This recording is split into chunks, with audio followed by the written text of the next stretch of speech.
हर खबर पर होगी आपकी पकड़। डाउनलोड कीजिए एबीपी लाइव ऐप। तो नमस्ते भारत में इस वक्त की सबसे बड़ी खबर जान लीजिए। आज दोपहर 12:30 बजे बिहार विधानसभा चुनाव का ऐलान हो सकता है। जी हां, इस वक्त की बड़ी खबर है। आज 12:30 बजे विज्ञान भवन में चुनाव आयोग की प्रेस कॉन्फ्रेंस है। 12:30 बजे ये प्रेस कॉन्फ्रेंस होगी। इसमें बिहार चुनाव की तारीखों का ऐलान होगा। साथ ही साथ मध्य प्रदेश में 27 विधानसभा सीटों की उपचुनाव का भी ऐलान होगा। तो इस वक्त की बड़ी खबर यही है कि बिहार चुनाव की तारीखों का ऐलान आज हो सकता है, क्योंकि दोपहर 12:30 बजे चुनाव आयोग की बेहद अहम प्रेस कॉन्फ्रेंस है और आज ये ऐलान हो जाएगा कि वो तमाम कौन से प्रोटोकॉल्स होंगे जिसका पालन करते हुए बिहार में चुनाव करवाए जाएंगे। हमारे साथ हमारे राजनीतिक संपादक पंकज झा सीधे दरभंगा से जुड़ गए। पंकज, दोपहर में 12:30 बजे विज्ञान भवन में बिहार चुनाव की तारीखों का ऐलान हो जाएगा। जी हां विकास, इस बात की चर्चा थी कि क्या बिहार में चुनाव की तारीखों का ऐलान कब होगा, कितने दौर में बिहार में मतदान होगा, कब से होगा। आज इन सारी चीजों का ब्यौरा सब कुछ बताया जाएगा। चुनाव आयोग की जो प्रेस कॉन्फ्रेंस है 12:30 बजे, मुझे पता चला है कि उसमें बिहार चुनाव कितने फेज में होंगे, कब कब होंगे, तारीख कब क्या होगा, कोरोना काल में किस तरीके से मतदान होगा, क्या उसकी एसओपी होगी, इन सब का ब्यौरा दिया जाएगा। तो आज से कह सकते हैं कि चुनावी बिगुल बच जाएगा। विकास, पंकज, सबसे ज्यादा चैलेंजिंग चुनाव होने वाला है। कोरोना महामारी के बीच इतने बड़े स्तर पर चुनाव कराना ये पहले ही ईसीआई के लिए बहुत बड़ा चैलेंज था। अब यानी ये भी हो सकता है कि जो चरण है वो पहले से ज्यादा बढ़ा दिए जाए ताकि भीड़ भाड़ कम इकट्ठी हो, ताकि ज्यादा फेसेस में भले चुनाव कराना पड़े लेकिन कोरोना महामारी के खतरे को कुछ हद तक कम किया जा सके। प्रतिमा, देखिए, सबसे पहली बात तो चुनाव आयोग ने सभी राजनीतिक दलों से बातचीत की है। यहाँ पर बिहार में जो मुख्य चुनाव अधिकारी हैं उन्होंने सभी जगहों पर जाकर के दौरा किया है और जो एसओपी पहले से एक फिक्स कर ली गई है कि कैसे कैसे मतदान होगा, वहां पर क्या क्या सुविधाएं होंगी, उन सबको तय कर लिया गया। पिछली बार 9 सितंबर को चुनाव की तारीखों का ऐलान हुआ था और वहां बिहार में जो चुनाव हुए थे, 5 चरणों में चुनाव हुए थे, हो सकता है कि इस बार उससे कम में ही सामाजिक दूरी का ख्याल रखते हुए शायद बूथों की संख्या बढ़ा करके चुनाव करा लिए जाए, ऐसी बातें सुनने में मिल रही है।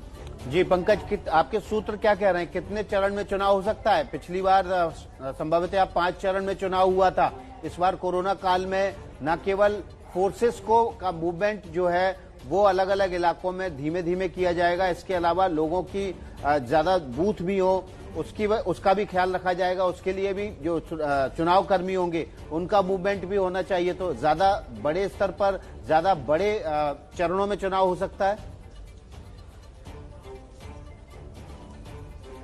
देखिए, 243 विधानसभा की सीटें हैं यहाँ पर और 5 अलग अलग इलाके जिसको मिथिला कहते हैं या भोजपुरी बोलने वाले इलाके, मगध, इस तरह के दक्षिणी बिहार, पूर्वी बिहार, इस तरह की बातें हैं उसमें। और ये बात सही भी है कि सामाजिक दूरी का ख्याल रखते हुए किस तरीके से वोट डाले जाएंगे ईवीएम मशीन में, उन सबका चीजों का ख्याल रखा गया है। लेकिन जब मैंने उपचुनाव आयोग से इस बाबत पूछा कि प्रेस कॉन्फ्रेंस में आज क्या क्या हो रहा है, तो उन्होंने कहा बिहार चुनाव की तारीखों का ऐलान होगा, लेकिन उसके ब्यौरा उन्होंने नहीं दिया कि आखिर कितने चरणों में चुनाव होगा। उन्होंने कहा उसी वक्त ये बताया जाएगा कि आखिर कितने दौर के मतदान होंगे बिहार के लिए।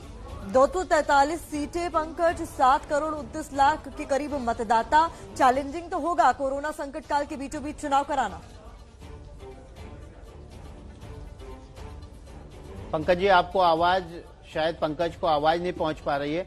हमारे साथ अंकित गुप्ता भी जुड़े हुए हैं, इसके अलावा नीरज सिंह जेडीयू से जुड़े हुए हैं। आज तारीखों का ऐलान हो जाएगा। नीरज जी, तैयारी पूरी है आपकी? कोविड-19 के दौर में जो मानक है और ये चुनाव आयोग का क्षेत्राधिकार है, संवैधानिक उत्तरदायित्व है, तो स्वाभाविक रूप से चुनाव आयोग इस तिथि की घोषणा कर सकती है और इस दौर में निश्चित रूप से एक महत्वपूर्ण चुनौती है। लेकिन ये जनता के बीच संवाद करना, इस सारे मानक तय होंगे, इसलिए कोई परेशानी नहीं है। तो चुनाव आयोग का क्षेत्राधिकार जब करेगा तो हर एक राजनीतिक दल उसको सहजता के साथ स्वीकार करेगा। नीरज जी, आप हमारे साथ बने रहिए। अंकित गुप्ता हमारे सहयोगी भी हमारे साथ हैं, जरा उनसे एक बार ये जान लेते हैं। चूंकि प्रेस कॉन्फ्रेंस का टाइम पता चल गया है तो ये तो तय है लगभग कि आज ही डेट्स अनाउंस होने वाली है, लेकिन अंकित, कितना चैलेंजिंग होने वाला है? 7 करोड़ 29 लाख के करीब मतदाता, 243 सीटें, फिर भी एक डिसीजन को लेना होगा कि कितने चरणों में कराया जाए ताकि कोविड महामारी के संकट काल में चुनाव तो हो लेकिन सब सुरक्षित भी रहे।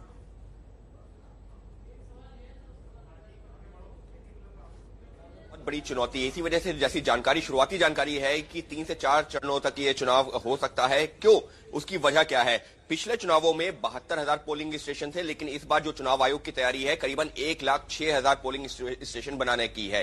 क्यों? क्योंकि कोरोना काल है, लिहाजा सोशल डिस्टेंसिंग का पालन करना है, यह सुनिश्चित करना है कि वहां पर जो भी लोग पहुंचे वो किसी तरीके से संक्रमण का जो शिकार ना बने। इस वजह से चुनाव आयोग के ध्यान में भी वो जरूर है। इतना ही नहीं, 1,80,000 से ज्यादा लोगों की तैनाती की जाएगी, जो पिछली बार जो है इससे कहीं ज्यादा कम थी।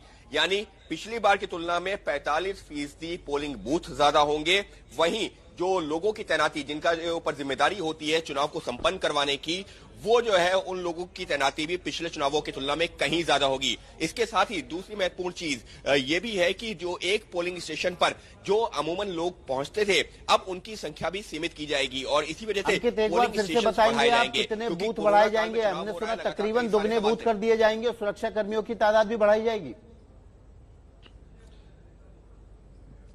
विकास, जो चुनाव आयोग से आधिकारिक तौर पर जो हमारे पास में जानकारी आई थी अब से कुछ वक्त पहले, मैं उसके हवाले से बता रहा हूं कि पिछले चुनावों के दौरान करीबन 72,000 बूथ थे, लेकिन इस पोलिंग स्टेशन थे, इस बार 34,000 और बढ़ाए जाएंगे, यानी कि 45% ज्यादा होंगे। उस हिसाब से 1,06,000 पोलिंग स्टेशन हो सकते हैं। ये चुनाव आयोग ने जो कुछ वक्त पहले अपनी मीटिंग में जो तैयारी की थी उसके आंकड़े हैं। उसके अलावा 1,80,000 से ज्यादा लोगों की जरूरत पड़ेगी इन चुनावों को संपन्न करवाने के लिए। पिछली बार इतने जो ज्यादा संख्या में लोगों की जरूरत नहीं पड़ी थी। 1,80,000 चुनाव कर्मी हैं या इसमें सुरक्षा कर्मी भी शामिल हैं?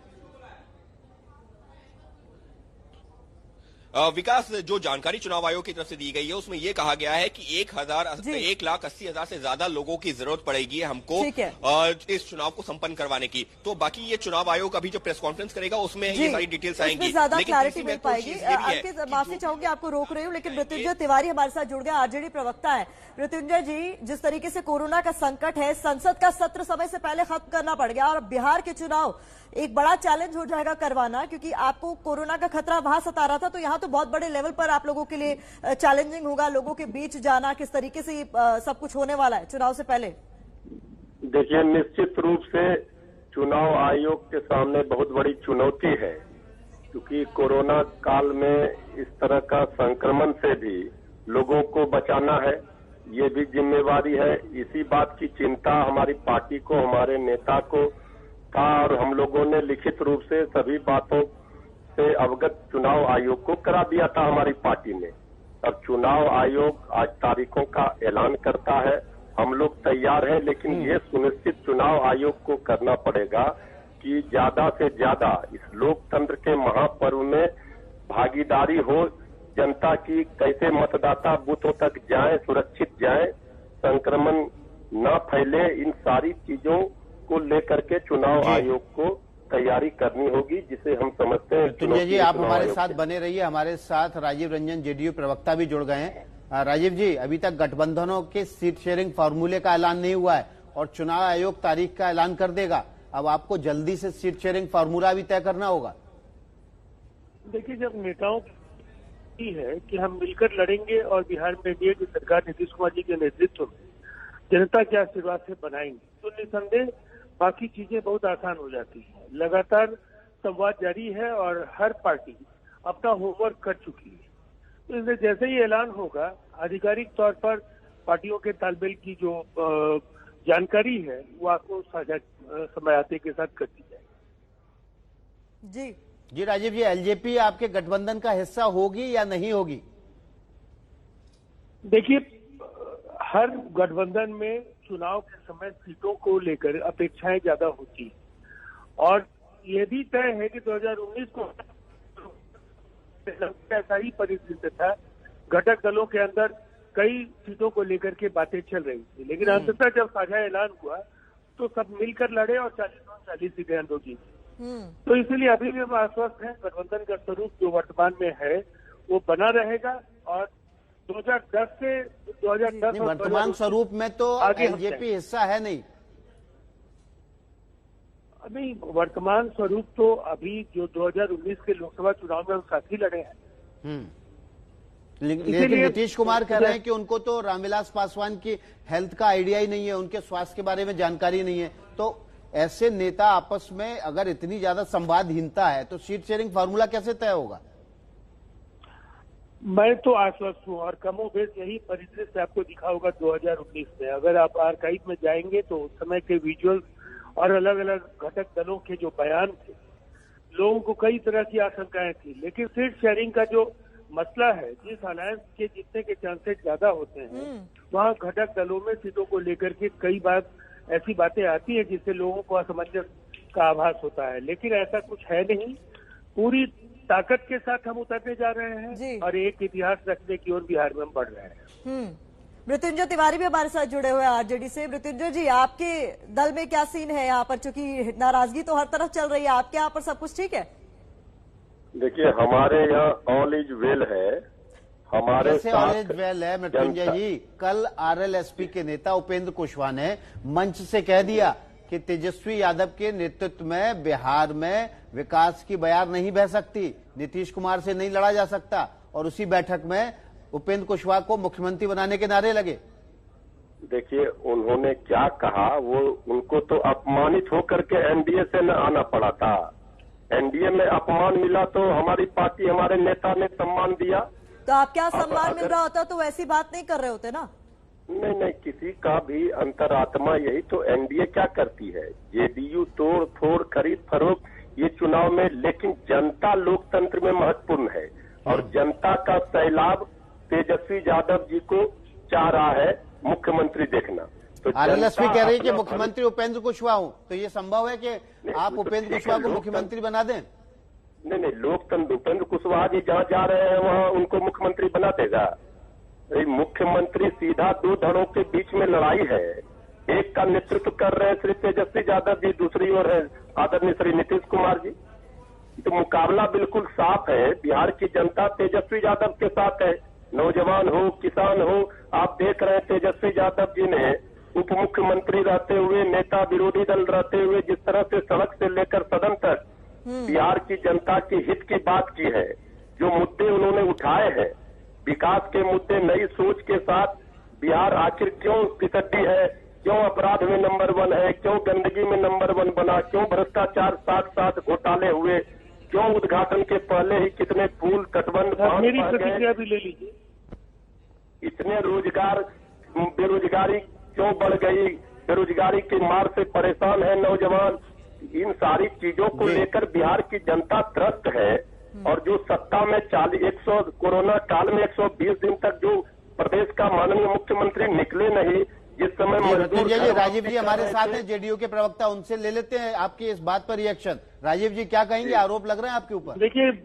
देखिए 3 लॉकडाउन तक तो तेजस्वी यादव का पता नहीं था और उसके पहले अगर बाढ़ और चमकी बुखार के समय का बिहार अगर आप देखें तो तेजस्वी यादव पहले भी, चाहे वो संगठन के कार्यक्रम रहे हो, विधानसभा का सत्र रहा और जनता से जुड़े हुए सवाल रहे, उन्हें अपने निर्वाचन क्षेत्र में भी जब दलितों के झोपड़ी जलाए जा रहे थे, वक्त नहीं मिला कि वो अपने मतदाताओं का हाल लेने के लिए चले जाए।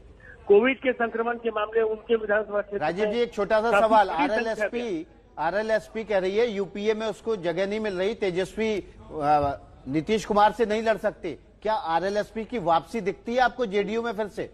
माफ कीजिएगा, जेडीयू नहीं, एनडीए में फिर से? उनके बयान के एक हिस्से को आप समझ लीजिए, वो बिहार की जनता जो चाहती है उन्होंने वही बात की।